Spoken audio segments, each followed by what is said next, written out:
Yung mayaman lalong yumayaman at yung mahirap lalong naghihirap. Kasi yung mga mayayaman, yung mga negosyante, alam nila kung saan dadalhin ang pera nila. Alam nila kung paano mag-i-invest, alam nila kung saan ilalagay para lalo pa itong lumago. Marami kasi sa mga tao, masyado kayo nagre-reklamo sa kinikita nyo ngayon. Marami ka pang oras sa buhay mo para magdagdag ka ng pagkakakitaan mo. Pero saan mo inuubos? Sa mga bagay na walang kakwenta-kwenta. Yung makabili ka ng bagong cellphone, makabili ka ng bagong damit, makabili ka ng bagong sapatos, tapos wala nang matitira sa'yo at worse, ipinangutang mo pa itong mga bagay na to. Anong ibig kong sabihin? It's not all about how small or how big the investment is. It is how you handle your money. Kahit maliit yan po, pwedeng lumaki yan in the future. Learn how to invest your money to right business, right opportunity, maybe extra income. Maraming salamat. At kasama na nga po natin this morning si Sir Raymond De Los Reyes o mas kilala bilang Boss RDR. Good morning, Sir Raymond. Good morning.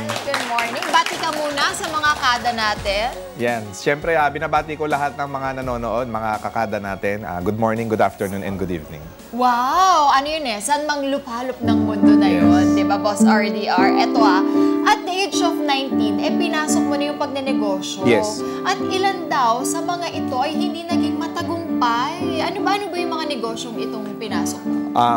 Since I was 19 years old, I'm selling, number one, mga sapatos, shoes. Tapos kumita ng kaunti, pero hindi siya naging sustainable. Tapos nag-jump ako ng ladies bag. O, pambabaeng bag. So, nakabenta rin, pero doon naman, kahit papaano, kumita ng maganda. But unfortunately, because of lack of knowledge about financial literacy, naubos din yung pera. Oo, kumita. Kaso nga lang, hindi na-handle yung finances. So, yun yung mga negosyo ko nung mga dati. Yun yung mga pinasok mo na negosyo. Yes. Tapos, yun nga, nag-fail. No? Sa tingin mo, ano ba yung factor kung bakit nag-fail yung mga yun? Aside dun sa financial literacy. Lahat kasi ng mga mag-a-attempt mang negosyo, ang iniisip nila is, number one, kailangan may puhunan ka. Second, kailangan meron kang product or services na i-offer. Tapos third is, from there, kukwentahin mo yung kinikita mo. Which is, tama yung process na yun. Kaso nga lang, ang first process talaga, if you wanna become successful entrepreneur, is information and knowledge. Kailangan mong aralin Hindi ka basta-basta po pwedeng papasok lang sa isang negosyo na nakita mo lang na pumapatok ito sa mga kapitbahay mo, sa mga kaibigan mo, tapos gagayahin mo lang. Usually kasi ng mga Pinoy, ganun So, not knowing na kailangan pala natin ng tamang kaalaman kung paano ba natin uumpisahan yung negosyo para maitama natin yung negosyong gagawin natin. Sa tingin mo ba yung pag-jump sa iba pang negosyo, halimbawa yung sa'yo, nagbebenta ka nung una ng sapatos, tas nung nag-fail, lumipat ka na. Sa tingin mo, factor din ba yun na mag-fail yung susunod? Or factor yun na baka maging successful yung susunod? Lahat kasi ng negosyo pwede kang kumita I mean, lahat ng bagay na meron tayo ngayon, merong isang negosyanteng nakinabang dyan. So ako, I do not really believe in the industry or the business itself. But ang paniniwala ko kasi, it is all about self-mastery. So i-develop mo muna yung sarili mo up to until you found that venture na po pwede sa'yo or negosyo na po pwede sa'yo na kaya mong tumagal doon base sa kapabilidad mo, base sa skill set mo, and base sa na-experience mo na rin. Kasi as an employee, kung matagal kang nagtrabaho, for sure may mga experiences ka dyan na magagamit mo sa pagninegosyo. So, ganun yun. At the age of 19, sabi mo, nagbenta ka ng sapatos. Gano'ng katagal yun? Siguro, tumagal lang siya ng 6 months. 6 months. Tapos lumipat sa pagbebenta ng bag. Ladies bag. Na tumagal ng? Yung ladies bag, 1 year mahigit. 1 year mahigit. Tapos nag-stop na? Unfortunately kasi, ang nangyari doon, yung binibilhan ko ng ladies bag, nagsara. So, wala na akong mabenta. Pero mayroon akong perang naiwan noon. Tapos, nagtayo ka ba ulit ng another negosyo noon? Or matagal-tagal pa bago ka pumasok ulit sa pagnenegosyo? After that, nagbenta rin ako ng mga food supplement. Yun. So, nag-direct selling ako ng food supplement. Kumita ako ulit. Kasi, ang skills na dapat meron ang lahat ng negosyante is dapat marunong tayong magbenta. Kahit hindi magaling. Importante lang, marunong kang magbenta. So, yun yung skills na natutunan ko dahil dun sa mga failure na na-experience ko. Because along the way, yung failure nagiging oportunidad siya eh. Dahil natututo ka, dun ka gumagaling. Di ka ba nahirapan nung nagbenta ka ng ladies bag? Kasi syempre, paano mo siya i-offer, hindi mo ginagamit on your own. Nakakatuwa kasi yung feeling na nakakabenta ka eh. Alam mo yun, maaaring yung ladies bag, hindi ko siya passion, pero ang passion ko is yung pagbebenta. Yun. 'Di ba? So nakakatuwa lang kasi kalalaki kong tao, nagde-demo ko ng ladies bag, Yun tapos na may nga. bumibili. Oo. Anong nagiging reaction no, ng mga bumibili sa'yo? Kasi sabi nga nila, hindi yun yung dun sa produkto eh. Kung paano mo ibenta Yes. yung produkto mo. Oo. Bali, ang style ko kasi noon, naalala ko, kapag nagbebenta ako ng ladies bag, pinahuhulaan ko yung presyo.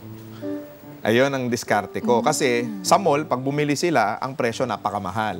So sa akin, i-display ko yung bag. Halimbawa, bebentahan ko yung tita ko. O tita, sa palagay mo magkano yung bag? Huhula yon ng mas mataas lagi.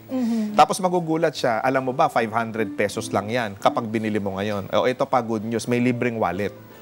O, yun. Magaling Oo, yun. Magaling sa pagbebenta. Ano ba yung motivation mo kung bakit patuloy ka dito sa pagnenegosyo?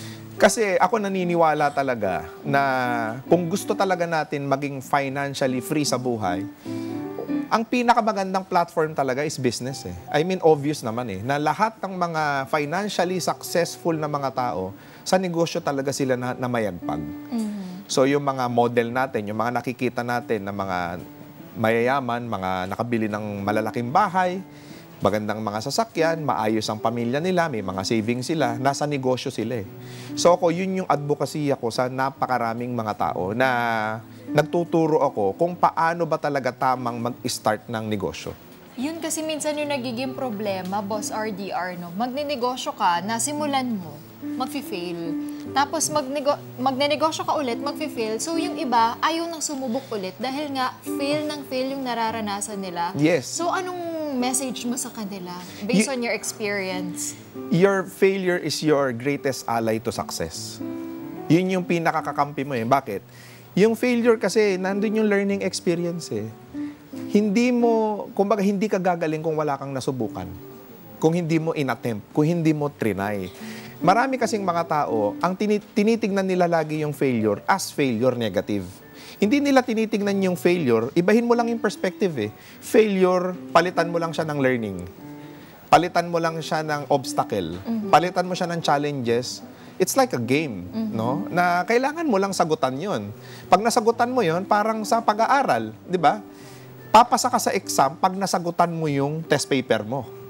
So ito, sa buhay ganun din. Papasa ka, gagaling ka, kapag nasagutan mo, itong ibinibigay sa'yo na pagsubok. Pero ito yung iba kasi medyo nahihiya minsan doon sa kanilang binibenta. Ikaw kahit pagtitinda ng itlog, Yes. ginawa mo rin? Itlog sa palengke. Paano? Kasi yung family ko, yung lola ko kasi ang pinaka-model ko eh sa business. Kasi siya, yumaman siya, nagtitinda siya ng itlog sa bangketa, hanggang sa nagkaroon siya ng maliit na tindahan, hanggang sa nagkaroon siya ng wholesale, hanggang sa nadomina niya na yung itlog sa buong Metro Manila. Ayun. So, tinanay ko rin. Yun nga lang, unfortunately, para sa lola ko na yun eh, hindi na para sa akin yung negosyo na yun. Kaya nag-fail din siya. Yun doon ka matututo. Hanggat hindi mo nasusubukan, hindi mo malalaman na, ay, hindi pala to para sa akin. Yes. May mga ganon. Kaya madami ka ring trinay. Yes, kailangan kasi natin, ang pinaka-importante kasi sa buhay is experience. Yun yung, kumbaga, bakit ka makakaroon ng anxiety? Ba't ka madidepress? Eh, yung nangyari naman sa'yo na failure, pagkabagsak, pagkalubok, it's just a learning experience. All you have to do is to move forward and look at life probably in the future. Not in your present, not in your past, but in the future. Ganun. Sabi nga nila, charge to experience Yes. kapag nag-fail tayo. Right. Diba? Pero ito, bawat taon o kaya naman, paiba-iba kasi kung paano yung way ng pagbebenta. Yeah. Ikaw ba, paano ka nagko-cope up doon? Yes, number one na pinakamagandang karakteristik na dapat meron ng mga negosyante, na ito rin yung lagi kong tinuturo, is yung tinatawag natin na adaptability. Kasi malayo na yung negosyo dati at negosyo ngayon. So if you wanna become successful nowadays, you have to be in social media. Yun lang talaga yung way eh. Bakit? Dati kasi, napakamahal mag-advertise or mag-marketing ng produkto because you have to pay ads. Now, in this day and age, free na ang ads eh, sa social media. So, yun yung kailangan natin gawin. So, may mga methodology. There are two ways. Number one, you can create an ad. Okay? Pwede ka mag-advertise sa mga platform. And secondly, what you can actually do is become a content creator, which people consume pag gumagamit sila ng cellphone nila, kagaya ng ginagawa ko ngayon, and it's already your marketing tool for you to promote your business. Yun. Kasi yun yung importante sa negosyo eh. Sales and marketing is the lifeblood of business. Kapag nakuha mo yan, you already secure your business, probably 40 to 60%. Hi, mga ka-Net25! This is Emma Tiglao. For more Kada Umaga updates, just click the subscribe button and follow us on Net25 social media pages at Net25 TV and at Net25 Entertainment Facebook page.